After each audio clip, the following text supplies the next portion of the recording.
Chapter 13, Episode 5, called The Jedi, is now out, and is called The Jedi for obvious reasons. If you look to your right, you'll see why it's called The Jedi.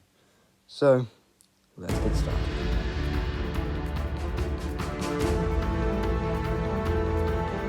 So we kick off with the character we all want to see, which is Ahsoka Tano. And she just absolutely destroys these guards of this village. And this starting part gave me some Game of Thrones vibes. I didn't watch all of Game of Thrones. My mum and my brother were huge fans. I wasn't so much. I watched some of the first season, a little bit of season 7, and then just like a couple episodes in season 8. That's about it. And I know those last two are apparently really bad. So, yeah. But she, at first, her face didn't look right to me. I don't know why. It just looked kind of CGI, and she didn't actually look like she had skin. It looked way too smooth. But I think that's only because the lightsaber light. But when we see her later, the only complaint I have is her Montrals or her Leku just look way too small. It doesn't look like how it's meant to in Rebels, which is my only issue. Also, the voice isn't Ashley, but overall, I got over that part pretty quickly. I like the voice, but moving on to the next part. Din then turns up to this village, and the Misgate, or whatever you call it, asks him to kill the Jedi out in the woods. And it's not really much of a forest planet, is it? All the bloody leaves are gone. It's not nice. It's not nice. But she gives him this spear made of pure Beskar. And he gets it at the end of the episode, and it looks bloody awesome. He has a new weapon, and I get excited when new weapons show up. I don't know why. An absolutely awesome fight between Din Djarin and Ahsoka starts. It was absolutely amazing. But then she can apparently communicate with Baby Yoda through the Force. And this guy's name is Grogu. And he was on Coruscant in the Jedi Temple and was being trained by Jedi. So like Ki-Adi-Mundi and Mace Windu, I assume. And that's pretty cool. We finally know a bit of his backstory. And you would just assume, since, he's a baby, he doesn't know much. But he does know a lot, as he's 50 years old, for crying out loud. Did I mention I like Ahsoka's outfit? Because I like her outfit. But, Din and Ahsoka now train whatever his name was, Grogu? Is that it? Yeah, sure, let's go with that. And Ahsoka tries with a rock. The rock doesn't work. Then Din Djarin tries with a rock. Again, it doesn't bloody work. Then he tries with the little ball that was on his ship. And that works. And she mentions that Din Djarin and the child have a very strong connection. And that's why he won't be trained. Because she even is like a reference to Anakin. Of basically, I don't have a script. I'm very sorry for the long pauses. But basically, she says that she's seen a Jedi Knight, a fully trained Jedi Knight, turn to the dark side. And that was a really cool piece to add. I loved that part.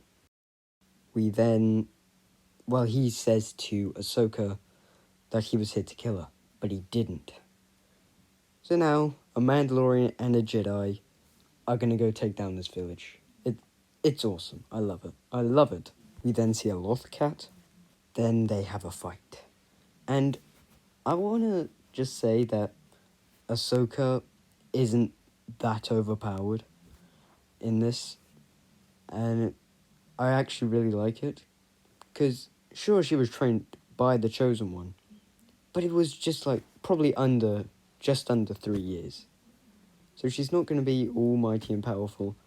And unlike Rey, she's earned her power. It's great. It's great. I need to stop repeating myself and just going, great, great, great. You know what I mean. But now we get to the part where these two girls strip down and have some fun. Oh, no, wait. I didn't mean it like, while the girls are having fun. Lang and Din are on the other side, and they're having a standoff. Good old-fashioned standoff. It's like a western. And Lang's pretty funny. He's like, who do you think's gonna win? I mean, I love it. I like that type of stuff. But when he puts his gun down, he reaches for his pistol. But then he's the fastest drawer, and he kills him. And they release the prisoners, so that's nice. Almost forgot to mention that when Ahsoka wins the duel, she asks the Miss whatever her name is, where is Grand Admiral Thrawn? And I was not expecting that.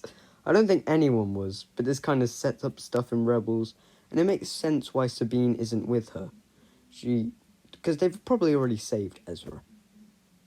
Because I thought it was strange for Ahsoka to appear in the series if they haven't even saved Ezra. But he's saved. I'm sure he's fine. So it's all good. It is all good.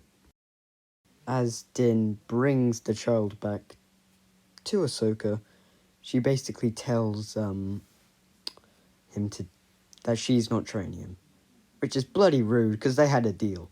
But anyway, she tells Din to head over to Tython, where a Jedi temple is, to get this child trained, and hopefully a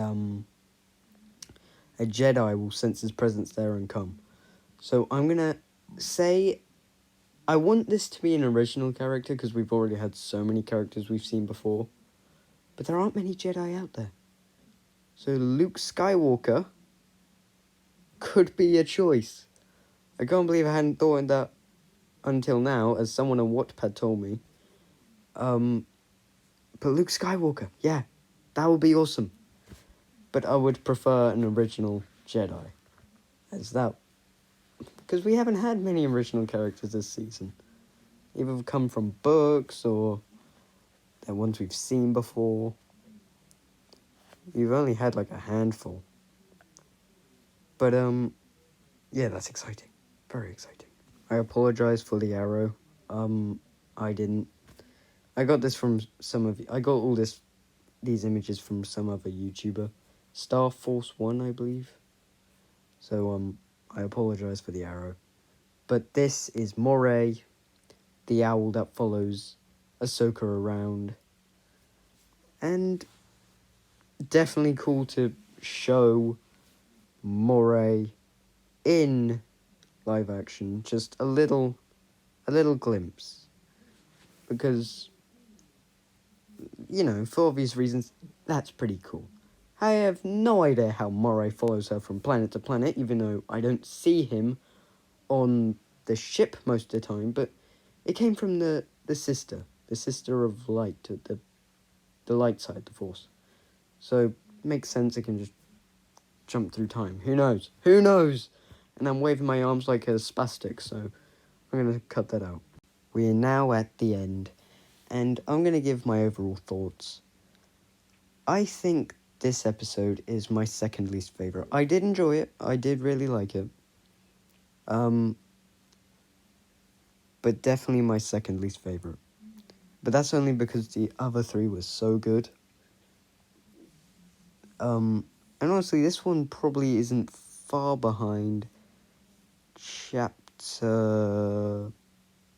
12. But there were just some parts that I wasn't a complete fan of. But still, really nice episode. Very well done. Tell me what you think in the comments. And General Baryonyx will see you later, soldiers. Goodbye.